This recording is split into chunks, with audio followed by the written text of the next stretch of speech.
Welcome to Healing from Within, Transformation for Recovery and Self-Esteem with Dr. Harry Henshaw, a podcast dedicated to helping you overcome addiction, improve your self-esteem, and create a life you truly love. Each week, discover practical tools, empowering insights, and transformational practices that help you heal from the inside out. Your journey to authentic self-love starts now. Self-image, the real problem of addictive behavior. Introduction. Rethinking the addiction crisis. The world is facing an addiction crisis of historic proportions. Drug overdose deaths continue to climb, relapse rates remain alarmingly high, and billions are spent each year on treatment programs that too often fail to produce lasting results.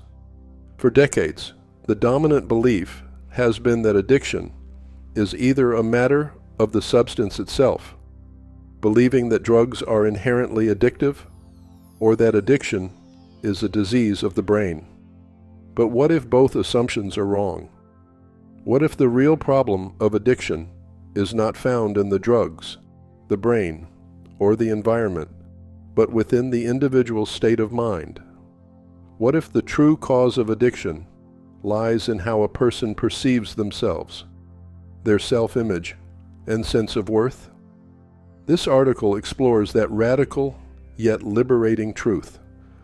The real problem of addiction is psychological, not physiological.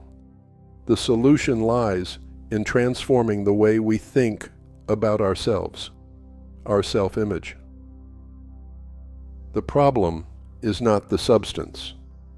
It is tempting to believe that the blame lies with the drugs or alcohol themselves.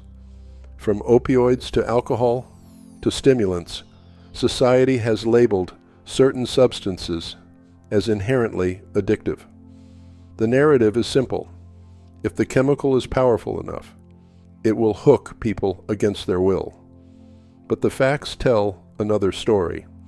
Most people who use so-called highly addictive substances never become dependent. Millions drink alcohol without spiraling into alcoholism. Millions more take prescription painkillers without becoming addicted. Drugs and alcohol, then, are not the real cause. They are tools, vehicles, or props in a much larger story. The key question is not what people use, but why they use, and why some cannot stop while others can. The disease model fails to explain addiction. Another dominant narrative is the disease model of addiction, which frames addiction as a chronic brain disorder. Influential organizations, including the American Society of Addiction Medicine and the American Medical Association, define addiction this way. While it is true that prolonged substance use can damage the brain, there is no conclusive scientific proof that addiction is caused by a diseased brain. Neurological changes are consequences of repeated use, not its origin. If addiction were purely a matter of biology, everyone exposed to drugs or alcohol would become addicted, which is clearly not the case. This misunderstanding has fueled decades of ineffective treatment. By focusing on the brain and ignoring the mind, treatment programs have overlooked the most important factor: how the individual perceives themselves. The true problem: the individual's state of mind. The real cause of addiction is not external, but internal. It is not in the supply of substances, nor in the dealers, doctors, or pharmaceutical companies. The root is found in the demand, in the individual's consciousness, their state of mind, their thoughts and beliefs about themselves. At its core, Addiction is not about chemicals. It is about cognition. It is not about the body. It is about the mind. The role of self-image. Dr. Maxwell Maltz, in his groundbreaking book, Psycho-Cybernetics, wrote, "The self-image was the real key to personality and behavior. Change the self-image, and you change the personality and the behavior." This insight is crucial for understanding addiction. The addict or alcoholic's self-image, their inner picture of themselves, sets the boundaries for what they believe they deserve, what they can achieve, and how they behave. When that self-image is negative, it creates poor self-esteem and a cascade of destructive choices. Addiction, then, is not a dependency on a substance, but a dependency on a way of thinking, a negative, self-limiting belief system that fuels self-sabotage. Negative self-image and poor self-esteem. From years of counseling experience, it is evident that addicts and alcoholics are plagued by negative beliefs about themselves. At the core of these beliefs is a single destructive judgment: I am not good enough. This shadow belief, as Carl Jung described, defines the addict's self-image. It convinces them they are broken, unworthy, or defective. Out of this self-image flows low self-esteem, destructive behaviors, and the endless search for relief in drugs or alcohol. Nathaniel Branden, in The 6 Pillars of Self-Esteem, observed, "Sometimes lack of self-esteem does eventuate in death in fairly direct ways, for example, by a drug overdose. Thus the real danger is not the drug itself, but the inner conviction of worthlessness that drives its use." Thoughts create feelings. Feelings drive behavior. Cognitive psychology has long affirmed what spiritual teachers have known for centuries. Our thoughts shape our feelings, and our feelings shape our actions. What we think becomes how we feel, and how we feel directs how we live. A person who believes they are inadequate will feel hopeless. A person who feels hopeless will act in self-destructive ways. The cycle continues until thought itself is transformed. As Louise Hay powerfully stated, every thought we think is creating our future. The thoughts we think and the words we speak create our experiences. Addiction is not the cause of negative thinking.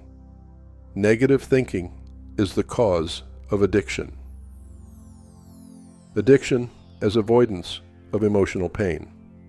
At its heart, addictive behavior is avoidant behavior. The addict or alcoholic uses substances not simply to get high, but to escape the crushing weight of negative emotions: despair, shame, fear, and hopelessness.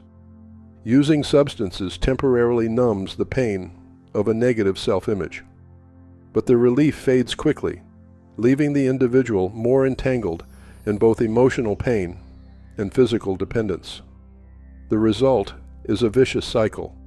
The more one uses, the more self-loathing grows, and the stronger the urge to escape becomes. How negative self-image shapes every domain of life. A negative self-image does not only fuel addiction, it shapes every aspect of a person's existence. Physical health. Those who feel unworthy neglect nutrition, exercise, and self-care. Relationships. Without self-love, authentic love for others is impossible. Addicts often manipulate or exploit relationships to sustain their addiction. Finances and work. Self-limiting beliefs create cycles of underachievement and sabotage. Spiritual life. A belief in one's unworthiness blocks connection to Source, God, or higher consciousness. Addiction, then, is one symptom of a deeper crisis, a life defined by negative self-image. Why current treatments fail. Most treatment programs do not address the addict's self-image or thought patterns. Instead, they externalize the problem, pointing to trauma, substances, or biology. In doing so, they neglect the true cause. By framing addiction as an external disease, they strip individuals of responsibility, choice, and hope. They teach powerlessness instead of empowerment, resignation instead of transformation. A new hypothesis, the paradigm of transformation. What if we have been looking in the wrong place all along? The new hypothesis is simple, yet revolutionary. Addiction is caused by negative self-image and low self-esteem. Addiction is sustained by destructive thought patterns. Addiction can be cured by transforming thoughts and self-image. Dr. Maltz affirmed that self-image can be changed at any stage of life. Louise Hay taught that thoughts can be replaced and healed. Nathaniel Branden demonstrated that self-esteem is the foundation of all psychological health. Together, their insights converge into a single truth. Transformation is possible. The promise of transformation. Transformation begins when the individual accepts complete responsibility for their thoughts. This does not mean blame. It means freedom. If I created these thoughts, I can also create new ones. Through practices such as affirmations, replacing negative beliefs with positive truths, mirror work, learning to see oneself with love, cognitive restructuring, challenging and changing distorted thoughts, daily disciplines, nutrition, exercise, meditation, journaling. Individuals can reshape their self-image, rebuild self-esteem, and free themselves from the cycle of addiction. The real solution lies within. The real problem of addiction is not found in drugs, alcohol, or a diseased brain. It is found in the individual's negative self-image, their low self-esteem, and the destructive thoughts they hold about their worth. The real solution is not found in fighting substances or suppressing symptoms. It is found in transforming the mind, changing thought patterns, and cultivating authentic self-love. When an individual learns to see themselves as worthy, valuable, and complete, addiction loses its grip. In that moment, freedom is not only possible, it is inevitable. The promise of transformation is clear. By changing our thoughts, we can change our lives. By changing how we see ourselves, we can heal addiction forever. Thank you for joining us on Healing from Within. If you found value in today's episode, please follow, rate, and share this podcast. It helps others begin their own journey of transformation. For free resources and more about Dr. Henshaw's work, please visit his website at enhancedhealing.com. Remember, the power to change your life is already within you.